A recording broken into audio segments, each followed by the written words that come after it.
All right, so when we go to buy something, we want to know exactly what we are buying. We know why we are going. If we are going to buy some coffee to the store, we go there because we ran out of coffee or we are going to run out of coffee, so we go there. And then we know exactly what to buy, what brand and what type of coffee and how much coffee we need, how much you are going to pay or how much you are going to commit. We do all that. So when we come for meditation also, do we do that? No, often not that. We just come. In Sri Lanka there is something called, the Western yogis might not know this. We have a saying in Sri Lanka, when you say, oh, why did you come? We say, Nikan aava. Just came. No reason, just came. So when they ask, what are you doing? Very famous, this is very famous in Sri Lanka. But if you just say, that's why everybody is laughing. So then we ask, what are you doing now? These days, what are you doing? And we say, oh, hey, no. Just staying. Right? So, meditation is not like that. You have to, if you do that type of attitudes towards meditation, naturally it doesn't work. So you have to be very specific. That's the first thing. You have to know why you want to meditate. So when you ask this question, why you want to meditate, you also look inwards about you. Because all the time, most of the time what happens in our life is we forget ourselves. Who we are. And we get caught up with other stuff throughout our lives. So you ask first, why do I want to meditate? Why do people come for meditation? All over the world. It's like crazy now. Everybody wants to meditate. Right? Even in airports, I've got stopped several times because my passport says meditation teacher. Right? So there was this one place they stopped me. This was at the time of just after 9/11. I was going to America, and they're very strict. So, usually in especially at that time in USA, they're very serious. When you go to the immigration, that's where people get, even if you don't have any bad intentions, you get scared. Why do you get scared? Everyone gets scared. The reason is because, have you ever wondered why you get scared? Because you are in front of a more feelingless person. What's the purpose of your visit? No feeling. What's the purpose of your visit? Nobody asks like that. You ask, what's the purpose of your visit? So here, you say, what's the purpose of your visit? Business or pleasure. So you get really scared. And then you say, the business, pleasure. You're so frightened. And so I come there, and I'm very frightened now to meet this person. And then there was a girl in the counter, and then she said, what's the purpose of your visit? I said, I'm going for a meditation. I'm going to teach a retreat. And then she opened and she said, oh, you're a meditation teacher. So she lost the cool now. And completely she lost it.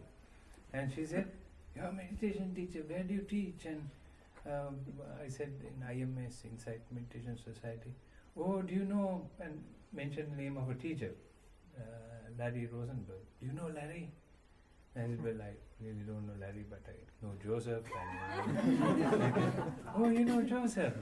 Oh, I read his book, and and the other counter people were looking at her as if, get a hold of yourself, right?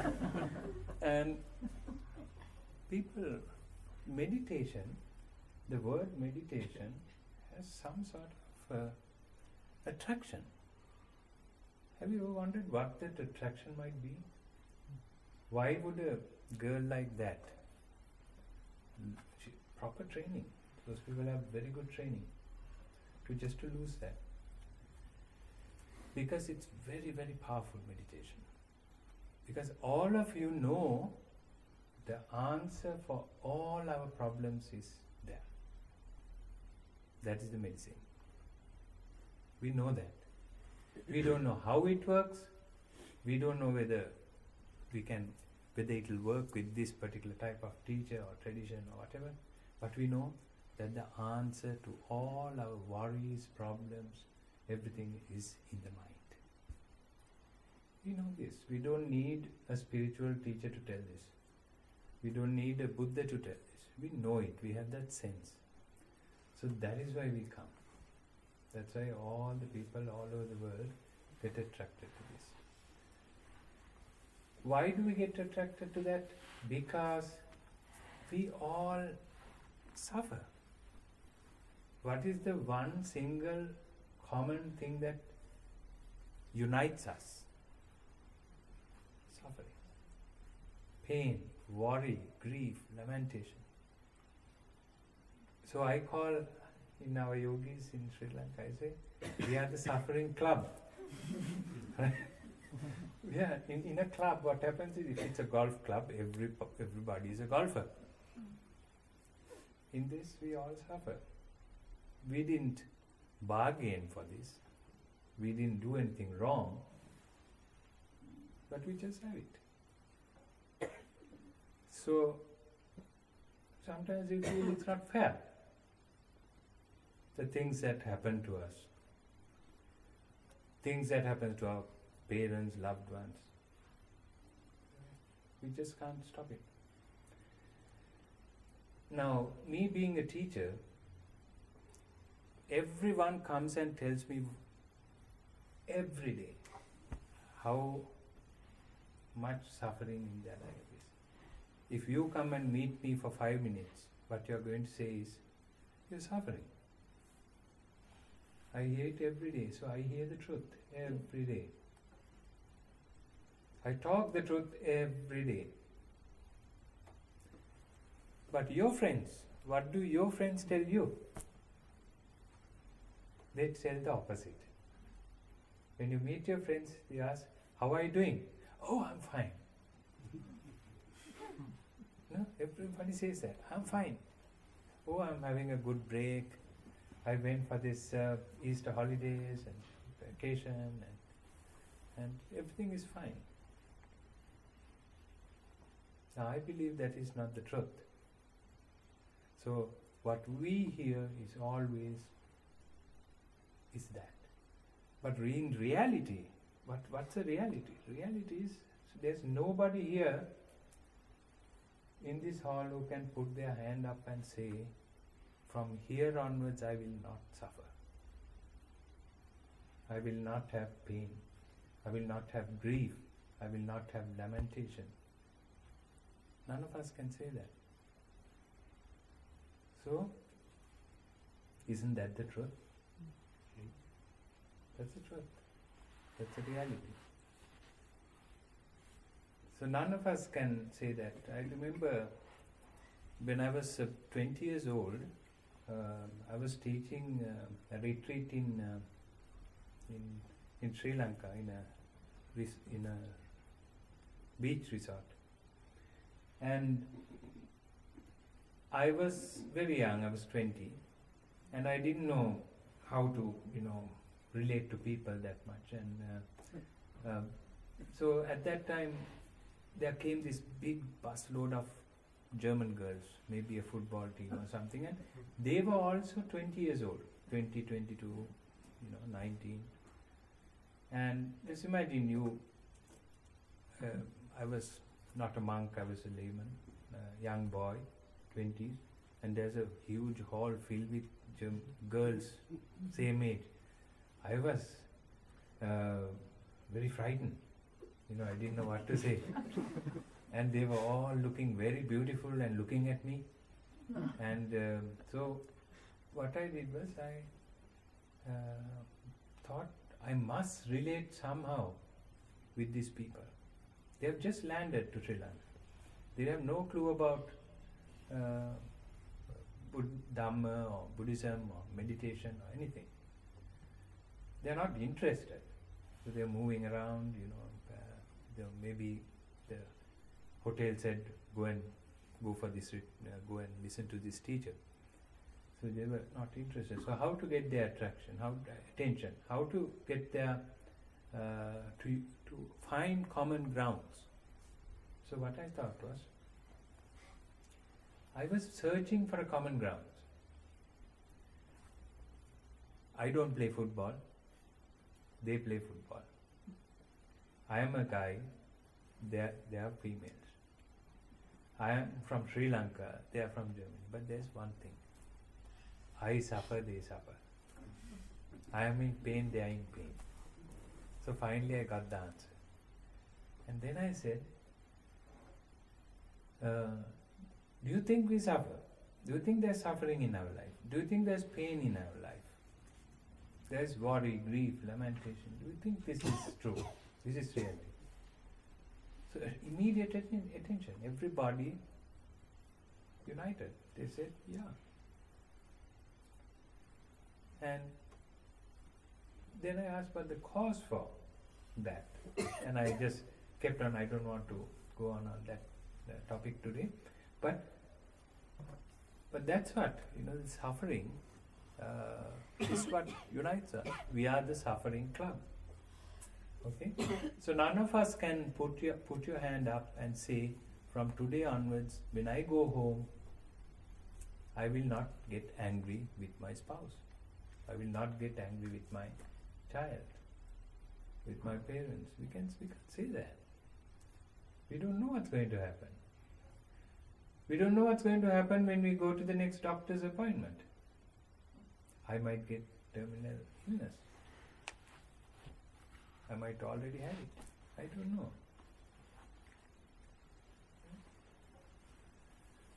And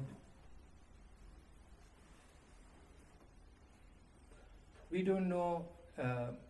Now, look at today, these days we hear about Alzheimer's, dementia. Don't we hear that more than what we used to 10 years ago? We hear it so much. Why do we hear that? Not because of global warming or not because of anything like that. It is because we are coming closer to that. When we come closer to the ocean, we smell the ocean, we hear the ocean, we see the seagulls. Right? So when you are coming closer to death, we hear that. I remember even in 70s, 80s, I heard this. But it was there, but I didn't really hear that. So for suffering, there is big denial in us. We don't want to hear that. Teachers don't want to say that. We want to always be in the rosy, beautiful world which we create, like a Hindi film. No? That's what we want. But the truth, the reality, will come to us. So truth cannot be protected, truth cannot be made beautiful, truth cannot be destroyed. Because it's a truth. Me growing old, me dying, can you protect that? You can't do anything, you can't stop that. So that's the nature of our life. So this is why people come we are searching. All of us are searching for something. And what are we searching for? We are searching for a way out. Right? We might not be good at doing it, doing the job, but we are searching. That's why all of you are here. All of us are here because of that. So when I usually give this example, if somebody stops you in the road, now some of you have done some sort of meditation, no? Others haven't, I can feel it when the way you were sitting, but some of you have done some meditation. If somebody stops you in the road and asks you, what is meditation? What are you going to say? How are you going to answer that? How are you going to answer? So, it's very difficult to answer that question. Immediately it's difficult to say, although you have read many books, done some meditation, still it is going to be very difficult to answer the simple question, what is meditation? Okay?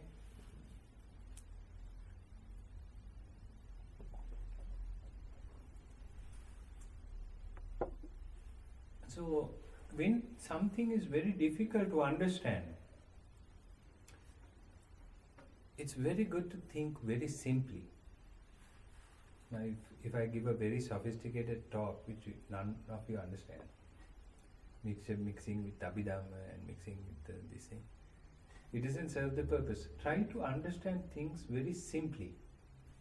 When you understand very simply, the truth is there. When we say something true to somebody, don't we say it very simply? We say it very simply. So, what is the simplest, most way to understand meditation? Now, once I give you this example, you will know meditation very easily. Okay? What is the example? You ask one of your, you might be having little children, maybe 10 years old, right? Maybe nephews, nieces, grandchildren. If you give a A4 sheet, A4 paper, white color, and a crayon, a pen, and ask the child to draw you meditating. If you ask the child to draw you meditating, what do you think the child will draw? What might the child draw? Now this is very simple, child's mind. The child will, I think, the child will draw, maybe you sitting, okay? And the child will draw a circle, that's your face. Then child will draw closed eyes, right? And a big smile. Isn't that so? That's what the child is going to draw. Try it. No one is going to put a frown and open eyes. No. They're going to draw like that. Now what does that signify? What it signifies is, what is closed eyes? Closed eyes is what you just did. Looking within. Closed eyes is looking within.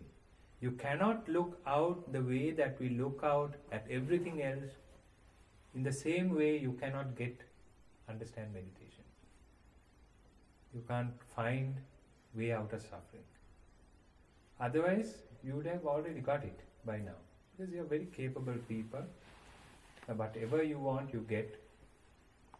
If you want to get a PhD, you get a PhD. You want to be out of suffering, you can't do that. It's not that easy. Right? So, that's because this is looking outward and meditation is looking within. Very difficult to look within. Very difficult to look within. We have retreats, our retreats are really not very difficult, but we mean business, right? So we don't talk. So very silent retreat. People sometimes, first timers who come for retreat, they are afraid of silence. So they tell their friends, or they ask us, do you think I can do this? The silent meditation.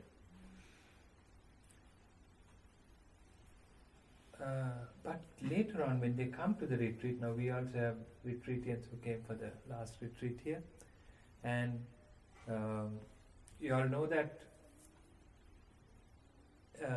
when you came for the retreat, the most terrifying thing was silence, but later you feel the silence is the most easiest thing. If silence is the most easiest thing, what is the most difficult thing?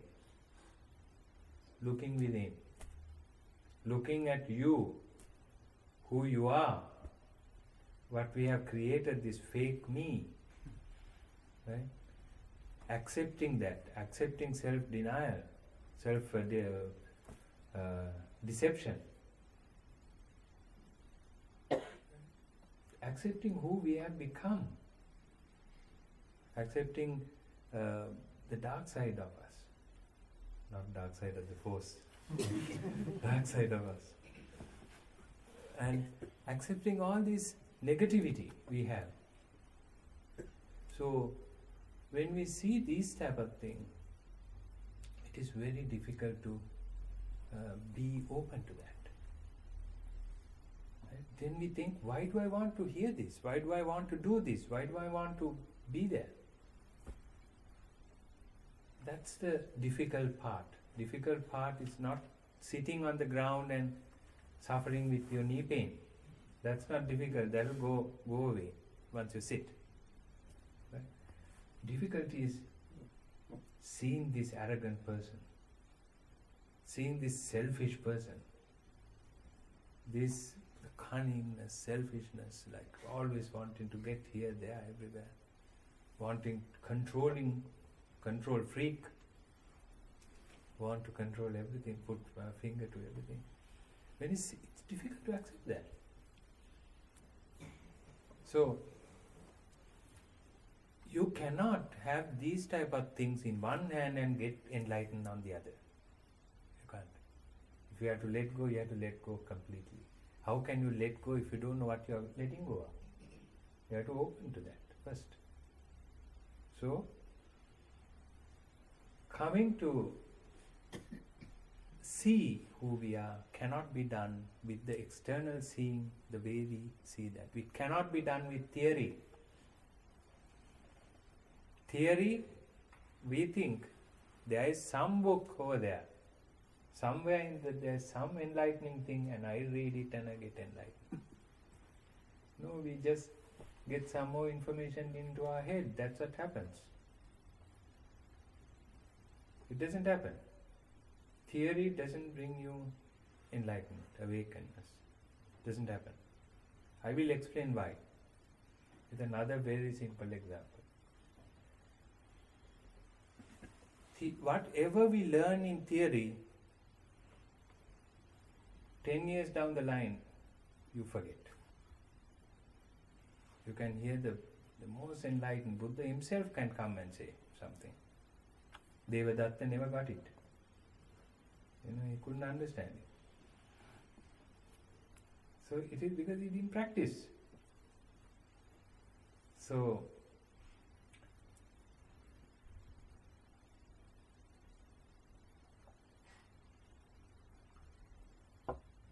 looking within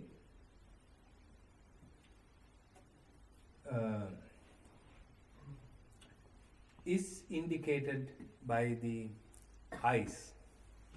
What happens as when we close our eyes, we are no longer in this external world thinking about everybody else, but we all of a sudden focus on inside, who we are, what's going on, what's happening. Alright? That's what you do by the eyes. It's an amazing thing that happens. Just whatever the problem you have, just close your eyes. It gives us some sort of a relief. Except when you're driving. Don't tell me, Bhante, you said to close my eyes, I'm in hospital now. Except when you're driving. Just, you have a difficult situation, you close your eyes for a moment. It goes. We don't have that courage to close our eyes. That's a problem. Because this external world is so powerful and seductive. And it totally overwhelms us. When we get angry, have you seen? We get angry and we know it's bad, we know the other person is getting hurt. But there's a voice inside which says, no, you have to hold your grounds. Tell what's the truth, what you feel is right. Very seductive. We can't stop it. We are powerless. Meditation brings that power. Okay? So you close eyes and then the big smile. What do you think the big smile is? That's where we are going to go. That's our target. Target happiness. Nothing, no compromise. Complete cessation of all suffering. You can stand up and say, from here onwards I will not suffer. From here onwards there won't be a suffering that others can give me, nor can I give others. I become completely, what a wonderful thing to be like that. Leave alone suffering from others. If you don't give suffering to others, you are incapable of giving suffering to others.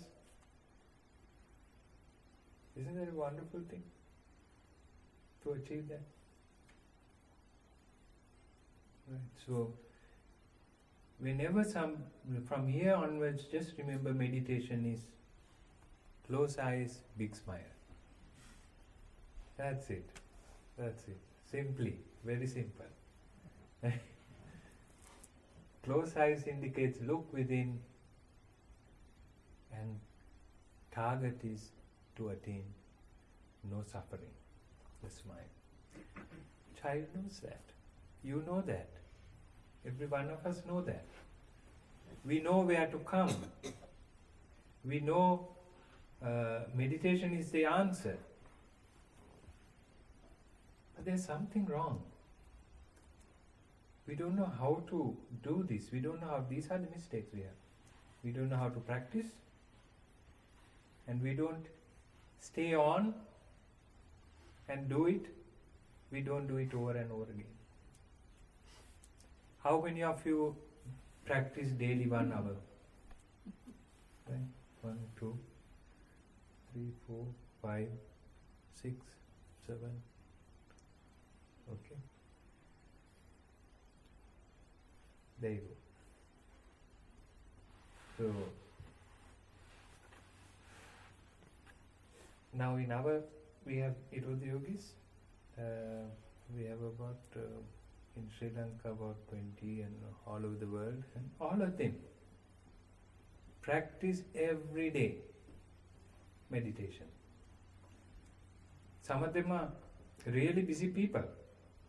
We have several surgeons. And some of these surgeons, they do surgery in the evening from they come home at about 1 o'clock, 2 o'clock. They sleep. At 4 o'clock they wake up and meditate for 1 hour. And then they send me online one-on-one.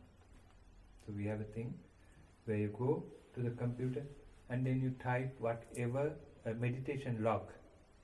And that log comes to my phone. So every day I see all over the world yogis practicing and they send their logs. And commitment doesn't happen if you don't know what the target is. So one of the things that meditation doesn't work is because we don't know whether it's a smile or the frown. Okay? When we know this is for sure, that's where we are going, then we get this. We have to understand what is the purpose of life. Sometimes we don't have any purpose. That is the worst thing to be. We can achieve everything in life, but we don't know. Sometimes have you got this feeling? What is the purpose of all this? You get up in the morning, you do this, you do that.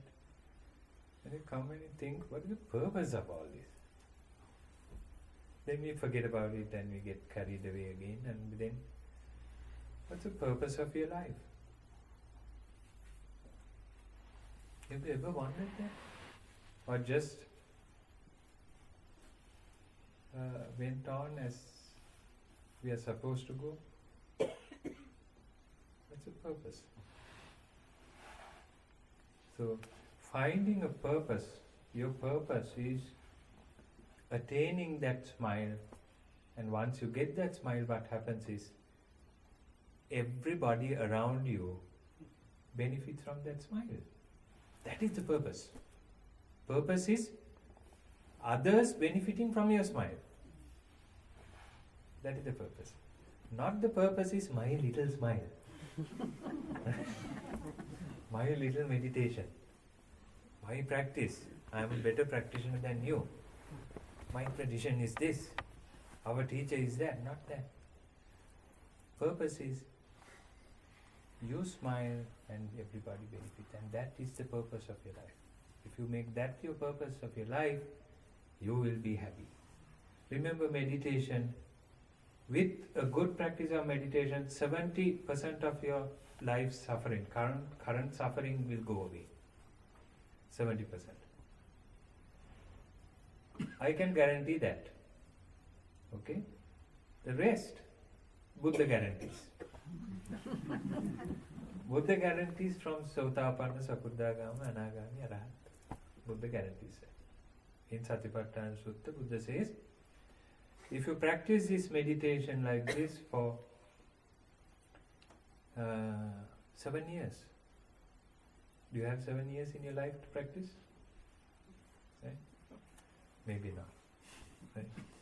So, Buddha said, Tittantu bhikkave sattavassani, yohi kochi bhikkave ime chattaro satipatthani. If you practice this satipatthana, tassa dvinnang palanang, you get two types of benefits. One is, you get fully awakened, sativa upadhisese anagamita. Or, if there is little bit of suffering left, you will become non-return. So, then some people couldn't do for 7 years, right? They have maybe busy jobs and some excuse that we give ourselves. So they said maybe 7 years was too much. Then they said not only 7 years. If you practice this for 7 months and practice for 1 month, half a month, 7 days. And even 7 days if you practice this practice, you will attain full awakeness. You will get that full smile. Right? You will get that. Practice for 7 days. It only takes 7 days. Right? So you can do that. But completely. Another reason why it doesn't happen to us is because we just don't want it. Right? Procrastinate, we say, tomorrow. There is in Sri Lanka, there is something called, very, very interesting, this also psychological way. When a little child gets ill, they believe that there's a devil called Balagiri. Right, you know, huh? So, the devil, so they believe the devil comes and gives this child the stomach ache. This is actually wonderful village wisdom, because the stomach ache anyway goes in 7 days or something. You will try to spoil by giving medicine, the child suffers more. So you have to create something. So they created this devil. So now this devil Balagiri Yaka, Deva, he has given the child illness and he's coming to give illness next day. Coming to give illness. So what happens is, the parents write on the top of the, in the door, on top of the door, they write, not today, tomorrow. Other name hete. This really happens in Sri Lanka. This is a real thing. They write, you go to houses and you know, other name hete they have written. Then they know, there's a child and he has problem, and they are afraid of the devil. So, this is what happens. The devil comes. He marches in. And he looks at this. He's a very stupid devil. So he looks at this and this. Oh, okay. And devil turns around and goes away. So devil comes the next day, reads, oh, and goes back again. So like that, and then eventually the child becomes better. Because that stomach ache doesn't last. Nothing lasts forever. Very philosophical, very psychological. That Balagiri Yogi. So our practice is also like that sometimes. Not today, I'll sit tomorrow. Right? Enlightenment I can do once I finish my studies. Once my child gets married. Once this happens, that happens. Finally, like that, have you seen people? When I retire, I'm going to read all these books. And they keep on collecting books. They never will read. They never read. How would you get time? Time is right now. Time is now. Now. Way out of suffering is now. How do you know that you will have another chance? I'm saying these things because maybe your time is right. Maybe you need to hear this.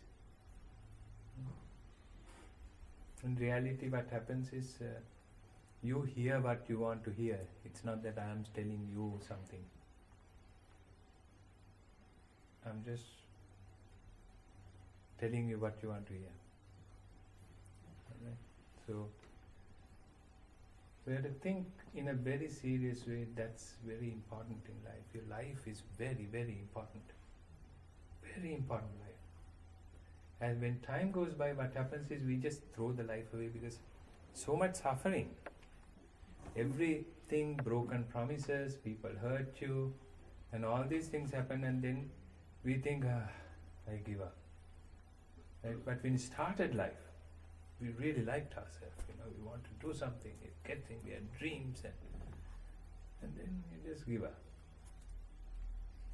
Don't give up. Right? So we have to, it's too valuable. This chance will never come. Now is the time. You all can see this. You do that. Every single one sitting here is an awakened being one day. Every one of you will become fully awakened.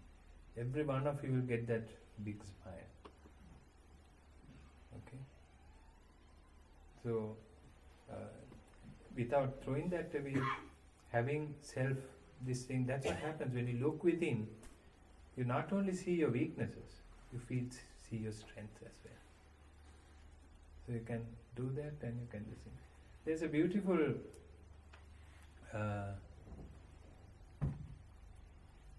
stanza that Buddha says. In that he explains this particular point very clearly, because lot of things have happened in our lives. Lot of evil things, problems. We have hurt others, others have hurt us. When we were little children, we were very happy. There was a time, at least when we were a baby. And there was that baby smile is very beautiful, isn't it? You can never create that. It's so beautiful, fresh and true, and it's like you can for hours look at baby smile. And but our smile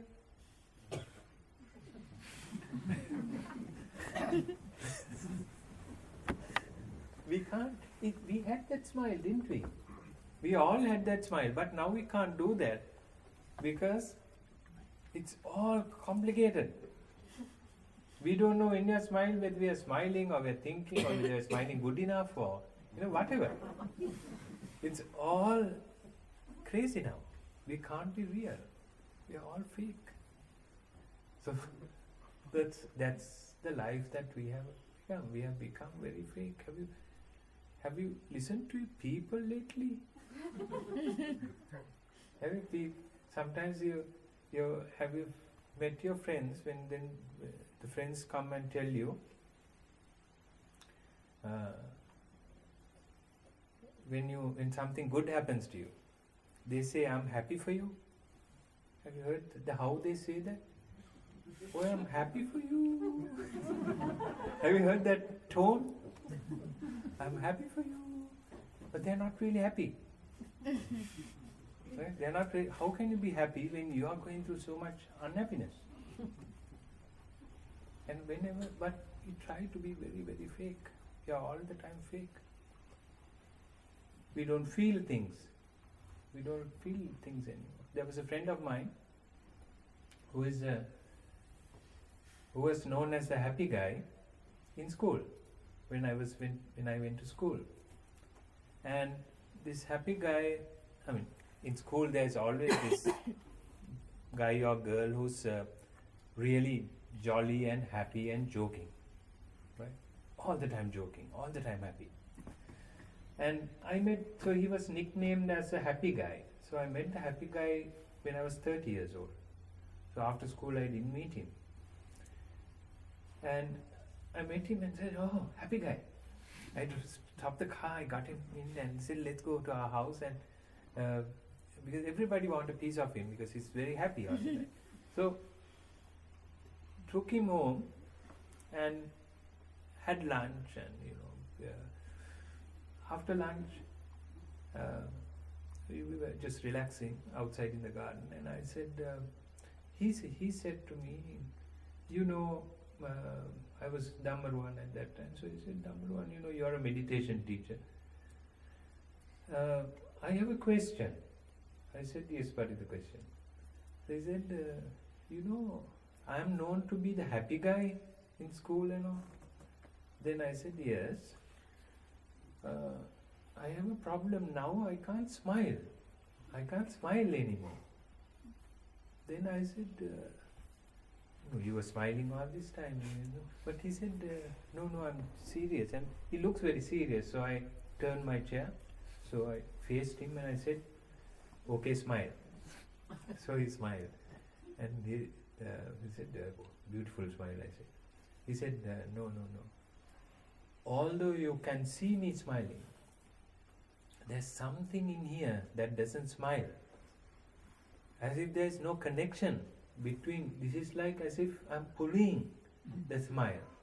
But I don't feel it anymore. So, this was a happy guy. What about all the others now in our school? What about the unhappy guys?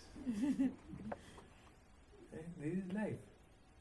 So we can't feel things anymore. We can't feel many emotions. If we feel it like some sort of, like a rock, certain things. We can't feel. Today the world is such. To say the word heart is corny. To say the word love is corny. To use the 4-letter F word is cool. That's how the world. Crazy, isn't it? So this is what's going to happen in next generation after that. So we don't feel things. We are sitting in front of our partner or a spouse. One is having breakfast, the other one is reading newspaper. The other one is talking. You don't hear. What? In Sri Lanka we say, "Ahunada." Did you hear? Hear what? Don't feel the person. But remember, the first time you met this person, the first day, you felt the person 1 mile away. That much your sense was so intense. It is not the problem with the relationship. It is the problem of your heart. You don't feel. The problem is here. Right? So, practice of meditation brings back that. It is not that this weird, strict meditator who becomes awakened. And I'm awakened now. Not like that. It has to be a good person. A nice person.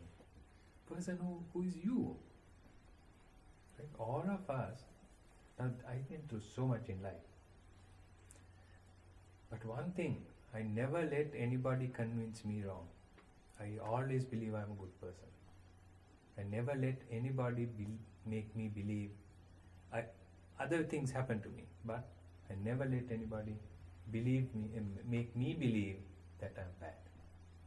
So I kept my sensitivity, my goodness. I kept the smile.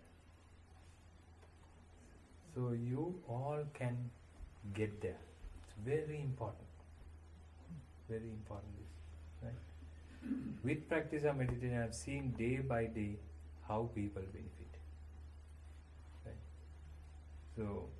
So many people make sense of their life. So, from the childhood, when we look at from childhood, what happened is we think we will do this, we will become happy. We will do that, we'll become happy. We will do the exam, we'll be happy. When we finish the exam, we think university, college, okay, if I get that, I'll be happy. We get the college, we do the education. If I get the right partner, I'll be happy. Right? If I get the right job, if I get the right place to live. Even now we have those things, don't we? If I have this, if I have that, I'll be happy. What are your ifs? If onlys. Can go home and write a list. Total if only, if only, if only, if only. I have this. Sometimes we think, if only I have that, I know what to do with life. No. Don't you get it by now? It never worked. It never will. So we are searching actually for happiness in the wrong place. That is the problem. So there's so much to tell. But just remember that looking back from your childhood, so much things have happened to us. In future also, we can, at the rate that our lives are going right now, what's going to happen in the future? It's not another old man and another old woman who's going to be in that bed. It's me, it's you. We think, no, it's another old man. And it's you.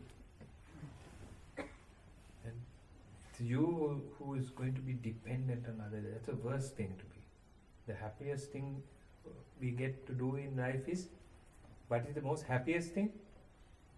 When we are powerful, when we have things we can do, because our ego gets boost. Ego boost. Everything is an ego boost. I am this. That's exactly the opposite that's going to happen. I am dependent on others. I am worthless. I can't do this thing. Not somebody else is going to happen to us. So this is, I tell some of my friends, this is the last pass. Right. Next, it's going to be very difficult. So think seriously about your life. Practice meditation. So Buddha and Arahantas and all the others have done all this for you, to bring the Dhamma throughout generations for you. Some people gave their lives. Many have given their lives. Right? Even today, there are beautiful stories. about people helping the Dhamma, serving the Dhamma, protecting the Dhamma. And so use this chance, think the value of your life, and then you can find that happiness again.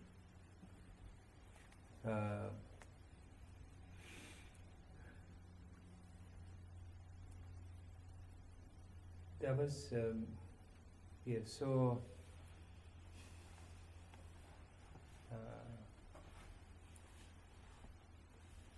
Buddha said this stanza, and in that he said, whatever we have become is not who we are.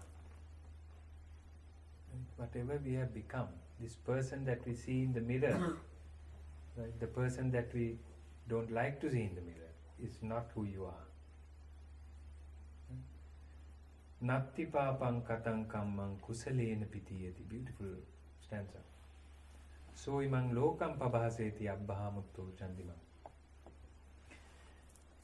Whatever the evil that has happened to us or we have done to others, by developing kusala means skill of meditation. By developing this skill of practice, of meditation, kusalena pitiyati, it will get totally evaporated, all the problems and worries and things in life. You will get that smile again when that goes away, right? Kusalena pitiyati. So imang lokam pabhaseti, you will shine in the whole world. Like what? Abbhahamutto chandima, like that. This is the most beautiful example. Right? Buddha says, just like the sun, the moon, the full moon, sometimes the full moon gets covered by dark clouds. So like that, sometimes our lives gets this darkness for no reason. There comes these phases in our lives which is really dark. And then we think there's no goodness. There's no moon. We feel this way. It's terrifying. If you look at in the night, I stayed up one night and it was full moon night. And then there was a river down there, valley, mountains. And when suddenly these clouds come and covers, darkness comes. And then everything gets lost. The river gets lost, mountain gets lost, and then you don't even feel you. This type of feeling happens. And then finally you get scared, alone, isolated, you don't know what's happening. But if you wait long enough, if you believe this is darkness, this is the truth, you will be finished. But if you believe that it's only the clouds, actually, now the moon is here, clouds are, somewhere there. Clouds is not covering the moon. Like that, this is what these problems are, just passing things. It becomes real because we bring them back from past. We bring them back from future. And we cover ourselves every moment. We create a living hell every moment. So we cannot get out of that without meditation. With that state of mind that we have right now, we can't be that. We have to have a very good steady mind. And Dhamma in it. So then we have it. So if you wait long enough, and I waited and I saw the clouds separating and the moon coming out, and it becomes brighter and brighter and brighter and brighter and brighter, to a point where you think, isn't this brightness going to stop?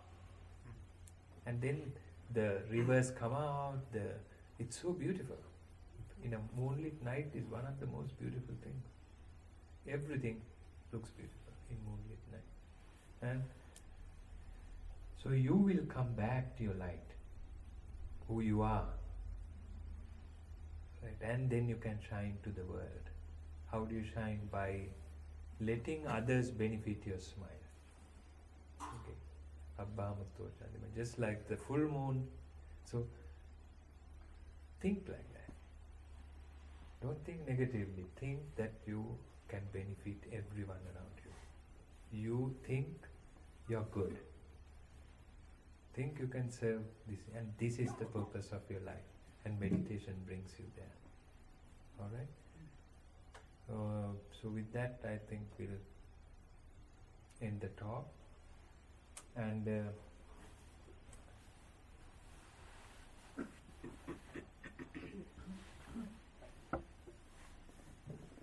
so we will, you must practice meditation every day. You're most welcome to practice with us. Join. So how to practice with us? Join us is to join retreats. So there are some of you who came for our last retreat here, and some of you are coming for our next retreat. So you all also can, you're most welcome to join. And then if you join our retreats, we have 4 things that you need to do. I will tell you when you come to the retreat. It doesn't make sense now if I tell you. Right, you'll have more questions. But one of the things that you get is online one-on-one. So wherever you are, you get meditation guidance that you can do. The 4 things are daily sitting practice. Weekly, you have to meet a teacher. So if you don't have a teacher, that's why we have online one-on-one. What is the third thing? No. Group. Yeah, you have to have a group practice, group meditation group. And the last one is from time to time you have to find time for deeper meditation retreats. If you have these 4 things, with the life you are leading, cosmopolitan life, consumerism world, right? Remember, Dharma is not going against what's going on in the world. That's different. This is not social service and changing the world and all. This is becoming who you are. So, don't run away into the jungle and give up this lifestyle and all. Just go with it. Be a good citizen, do all that, but make sense of your life. While being a Christian, while being anything, you can be your own lamb, this thing. Being whatever you are doing, you can add on meditation to your life. Meditation works for everybody, not only for Buddhists. But your friends, everybody, it works. Alright, so you're welcome to join that, and there is our next retreat is. You want to know about that? Next retreat, yeah. When is the next retreat, Rose? It's in Thailand in July. Thailand in July. Alright, so it's a bit far from London.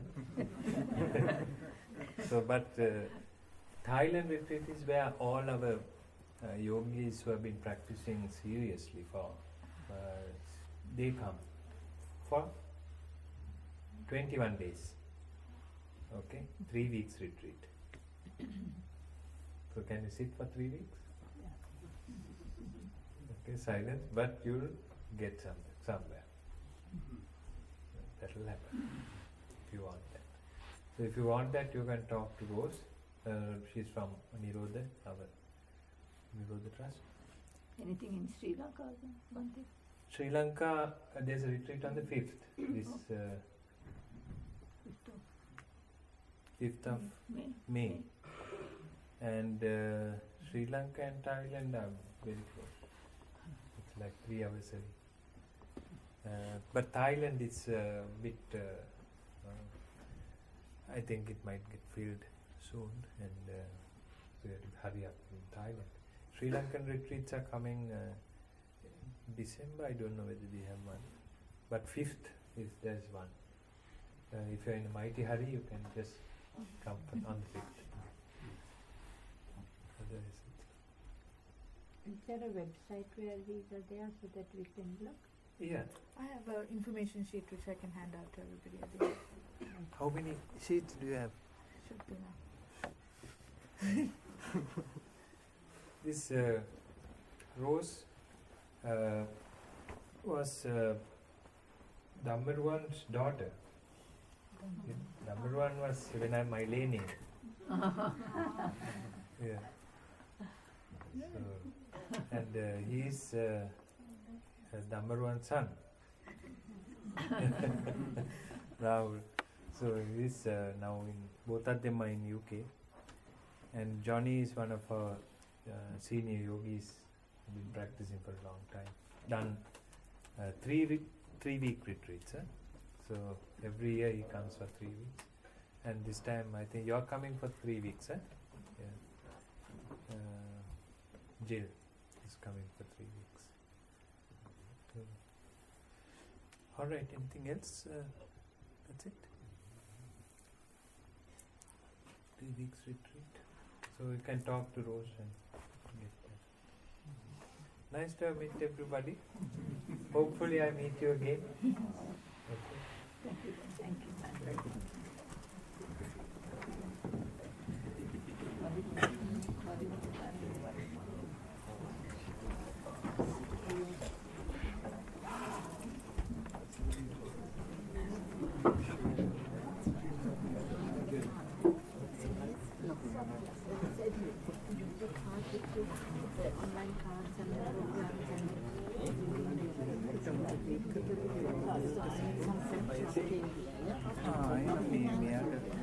Close to